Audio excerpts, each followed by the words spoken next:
ආයිබෝවන් මේ ඔයාලා ඇවිත් තියෙන්නේ sltechbuddy YouTube channel එකට.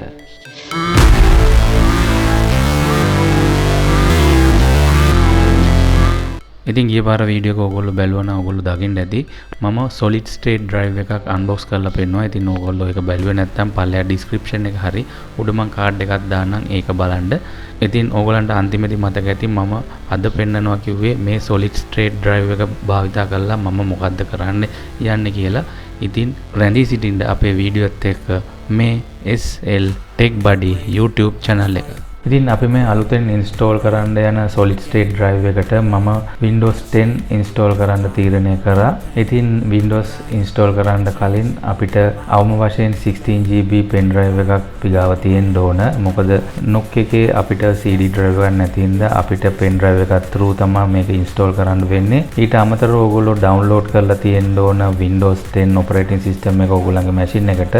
ඊටත් අමතරව ඔයගොල්ලෝ Rufus කියලා පොඩි software එකක් ඔයගොල්ලන්ගේ එකට ඩවුන්ලෝඩ් කරන්න ඕන. ඉතින් Rufus එක through අපි කරන්නේ අපේ pen drive එකට Windows file copy කරගන්නවා. ඊට පස්සේ අපි අපේ pen drive එක අපේ NUC එකට සම්බන්ධ කරලා අපි Windows install කරන විදිය බලමු. ඉතින් ඔයගොල්ලෝ දැන් බලන්න ඇති මොකද්ද මේ NUC කියන්නේ කියලා. NUC කියන්නේ Intel සමාගමේ සාධන ලද ඉතා කුඩා වර්ගයේ කම්පියුටර්ස් වර්ගයක්. මේක කෙටි කරලා තමයි මම කියන්නේ NUC දිගහැරියොත් ඔයගොල්ලන්ට කියන්න වෙන්නේ next unit of computing කියලා. ඉතින් NUC එක ගැන මම වීඩියෝ එකක් sltechbuddy YouTube channel එක පටන් ගද්දිම පෙන්නලා තියෙනවා. ඉතින් ඔයගොල්ලෝ ඒක බලලා නැත්නම් මම දැන් උඩින් card එකක් දාන්න නැත්නම් යටි description එකේ දාන්න. ඉතින් එතනදී මම NUC එකක් unbox කරලා ඊට පස්සේ NUC එකට hard එකක් install කරන හැටි සහ අනෙකුත් දේවල් ඒකේ පෙන්වනවා. ඉතින් ඒක බලලාවත් ඕගලන්ට මේක ලේසියෙන් තේරුම් ගන්න පුළුවන් වෙයි. ඉතින් ඒකත් ඕගලන්ට බලන්න කියලා මම යෝජනා කරනවා. ඉතින් මේ Windows 10 pen drive එක සාදා ගැනීමට මුලින්ම අපි pen drive එක සවි කරගමු අපේ Windows image එක තියෙන machine එකට. ඊට පස්සේ ඕගොල්ලෝ Windows download කරලා නැත්නම් මේ විදිහට Google එකේ search කරන්න download Windows 10 කියලා. එතකොට ඕගලන්ට මුලින්ම එන link එක click කරලා website එකට යන්න. ඊට පස්සේ මෙතන ඕගලන්ට බලා ගන්න පුළුවන් download now කියලා තියෙනවා. ඉතින් ඒක click කරපුවාම ඕගොල්ලන්ගේ machine එකට ISO file එකක් download වෙයි. ඉතින් ඊට පස්සේ ඕගොල්ලෝ Rufus download කරලා නැත්නම් මේ පේන විදිහට ඕගොල්ලෝ Google එකේ search එකක් දාන්න Rufus කියලා. එතකොට ඕගොල්ලන්ට එන මුල්ම link එක click කරලා මේ විදිහට ඕගොල්ලන්ට එතනත් download කිරීමේ පහසුකම තියෙනවා. ඉතින් ඒකෙන් download කරලා තියාගන්න. ඊට පස්සේ මේ විදිහට exe එකක් තමයි Rufus එකේ එන්නේ. ඉතින් ඒක double click කරපුවාම open වෙනවා. ඒකේදී ඕගොල්ලෝ select කරගන්න ඕන ඕගොල්ලන්ගේ pen drive එක මේ උඩින්ම එන්නේ. ඒක එතන select කරගන්න තියෙනවා. ඊට පස්සේ අපේ image file එක select කරලා දෙන්න තියෙනවා. ඊට පස්සේ copy කරන්න තමයි තියෙන්නේ. ඉතින් ඕගොල්ලන්ට මේ සම්බන්ධව වීඩියෝ එකක් අවශ්‍ය නම් පල්ලෙහා comment එකේ දාන්න. එහෙම වුණොත් මම වීඩියෝ එකක් හදලා ඕගොල්ලන්ට ඉදිරිපත් කරන්නම්. ඉතින් මේ step ටික follow කරපුවාම මේ වගේ ඕගොල්ලන්ට copy වෙනවා බලා ගන්න පුළුවන් image එක. ඉතින් දැන් සම්පූර්ණ වෙලා ready කියලා වැටලා තියෙනවා. ඉතින් ඕගොල්ලෝ දැන් pen drive එක දැන් ඕගොල්ලෝ ඉවතට ගන්න. ඉතින් දැන් අපි මේකේ උඩ පේන විවුර්ත කරගමු. අපේ SSD එක සවි කරගන්න මුලින් අපිට මේකේ ඇන හතරක් තියෙනවා. ඉතින් ඒක ගලවලා අපි පියන ඉවතට ගන්නවා මේ විදිහට. ඊට පස්සේ ඔයගලන්ට තියෙනවා අපේ පරණ hard disk එක මේ වගේ. ඉතින් මේක මේ විදිහට එළියට ගන්න පුළුවන්. ඉතින් මේක ආයන දෙපැත්තේ ඇන දෙකක් තියෙනවා. ඒ දෙක ගලවලා ඉවතට ගත්තයින් පස්සේ අපිට පුළුවන් මේ hard එක එළියට ගන්න. ඉතින් මේ තියෙන ඇන දෙක මේ විදිහට ගලවන්න ඕන. ඊට පස්සේ තමයි අපේ hard එක එළියට ගන්න පුළුවන් වෙන්නේ. ඊට පස්සේ මම දැන් hard එක එළියට ගත්තා. ඊට පස්සේ අපේ SSD එක මේ විදිහට සවි කරගන්න පුළුවන්. ඉතින් කලින් hard එකට වඩා හරි සැහැල්ලුයි මේ SSD එක. ඉතින් මේ විදිහට සවි කර ගැනීමේ හැකියාව ඕගොල්ලන්ට තියෙනවා. ඉතින් ලේසි. ඊට පස්සේ අපිට ආපහු තියෙන්නේ මෙතන තිබ්බ ඇන දෙක සවි කරලා ඉවර වෙලා ආපහු අපේ පියන වසා ගන්න පමණයි. ඉතින් මම දැන් එක ඇණයක් සවි කරන්නම්. ඊට පස්සේ එහා පැත්තේ ඇණේ සවි කරන්න තමයි තියෙන්නේ. ඊට පස්සේ අපට අපේ ඇණ හතර සවි කරගත්තයින් පසුව මේ වැඩේ සම්පූර්ණ වෙනවා. ඉතින් දැන් උඩ කවරය අපි සවි කරගන්න.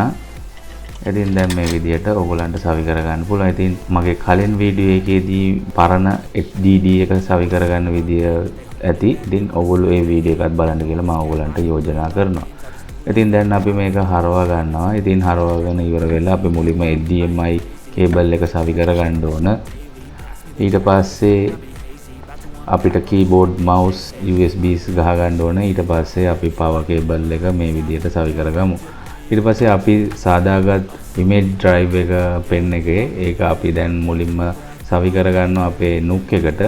ඊට පස්සේ අපේ boot sequence එක වෙනස් කරලා කොහොමද තියෙන්නේ. ඉතින් මෙතනදී දැන් අපේ pen drive එකෙන් install කරගන්න පුළුවන් Windows. ඉතින් මුලින්ම ඔයගලන්ට මේ විදිහට බලා ගන්න පුළුවන් Windows එක load වුණා. දැන් අපි මෙතන install now select කරගමු. ඉතින් setup starting කියලා ඔයගලන්ට දැන් බලා ගන්න පුළුවන්. ඊට පස්සේ අපේ license එක accept කරලා ඉවර වෙලා අපි custom installation එකකට යමු. මොකද අපි brand new Windows 10 installation එකකට යන හින්දා.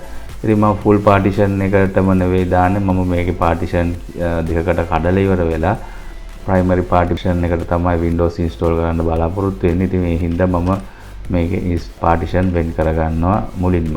ඉතින් මේ විදිහට apply කරපුවාම automatically Windows backup drives හදාගෙන ඒ partition වෙන් කිරීම සිදු කරගන්නවා. දැන් ඕගොල්ලන්ට බලා ගැනීමේ හැකියාව තියෙයි.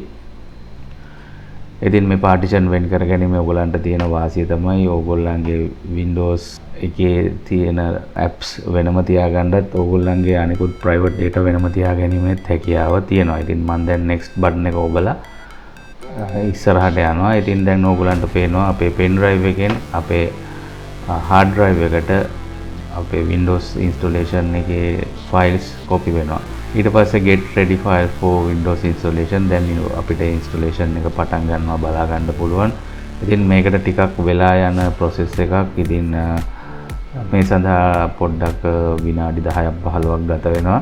ඉතින් මම ඕගොල්ලන්ට මේ fast forward කරලා පෙන්නන්නේ ටික ටික මේක progress වෙනවා ඕගොල්ලන්ට බලා ගන්න පුළුවන්. දැන් 73ක තියෙන්නේ. දැන් සියල්ල සම්පූර්ණයි. දැන් installing features සම්පූර්ණ වෙලා update සම්පූර්ණ කරලා දැන් finish up level එකටම ඇවිල්ලා තියෙනවා. ඊට පස්සේ අපේ machine එක restart වෙනවා. ඉතින් අලුතෙන් ඔන්න දැන් අපි මේක start වෙද්දී අපේ pen drive එක ගලවා ගන්න ඕන. දැන් ඊට පස්සේ getting ready කියලා ඔයගලන්ට දැන් බලා ගන්න පුළුවන්. ඊට පස්සේ මේකෙදී අපිට ඉතුරු setups ටික කරගන්න තමයි තියෙන්නේ. ඉතින් මුලින්ම අපේ region එක select කරගන්න ඕන ශ්‍රී ලංකා කියලා. ඉතින් මම ඒක මේ විදිහට select කරගන්නම්. ඊට පස්සේ අපිට එනවා keyboard layout එක select කරගන්න. ඉතින් ඒකත් මේ විදිහට මම select කරගන්නවා. ඊට පස්සේ අපිට user කෙනෙක් හදලා security question 3ක් අපිට දාන්න තියෙනවා. ඉතින් ඒ ටිකත් මම දැන් මේ විදිහට සාදාගෙන ඊට පස්සේ ඕගොල්ලන්ට පේනවා. ඉතින් දැන් ඉදිරියට යනවා. දැන් මම මේක yes කියලා. ඉතින් අපේ Windows load කරන්න යනවා දැන් මුලින්ම. ඉතින් ඕගොල්ලන්ට මේ විදිහට NUC එකට විතර නෙවෙයි ඕගොල්ලන්ගේ desktop එකට ඒ වගේම laptop එකටත් මේ විදිහට SSD එකක් install කරලා ඕගොල්ලෝගේ hardware upgrade එක කරන්න පුළුවන්. ඉතින් මේ විදිහට කරපුවාම මේ ආකාරයට ඕගොල්ලන්ට අවසාන වශයෙන් Windows load වෙලා දැක ගැනීමේ හැකියාව තියෙනවා. ඉතින් මේ SSD එක install කරාට පස්සේ අපේ machine එක ඇත්තටම කලින් විනාඩි 15ක් විතර ගිය වෙලාව ඇත්තටම තප්පර 5කට වගේ අඩු වුණා. ඉතින් ලොකු වෙනසක් ඇත්තටම දැනෙන වෙනසක් සිද්ධ වුණා. ඉතින් ඕගොල්ලන්ගේ machine එක slow නම් ඕගොල්ලොත් hardware upgrade එකක් බලාපොරොත්තු වෙන නම් මේ option එක try කරගන්න පුළුවන් ඕගොල්ලන්ගේ speed එක වැඩි කරගන්න. ඉතින් ඊළඟ වීඩියෝ එකෙන් මම ඕගොල්ලන්ට බලාපොරොත්තු වෙනවා දැන් අපිට SSD එකක් වෙනම ඉතුරු වෙලා තියෙනවා. ඉතින් මේ SSD එකට මොකද කළේ? ඉතින් ඊළඟ වීඩියෝ එකේදී මම පෙන්නන්නම් මම ඒ SSD එකට මොකද්ද කරන්න යන්නේ කියලා.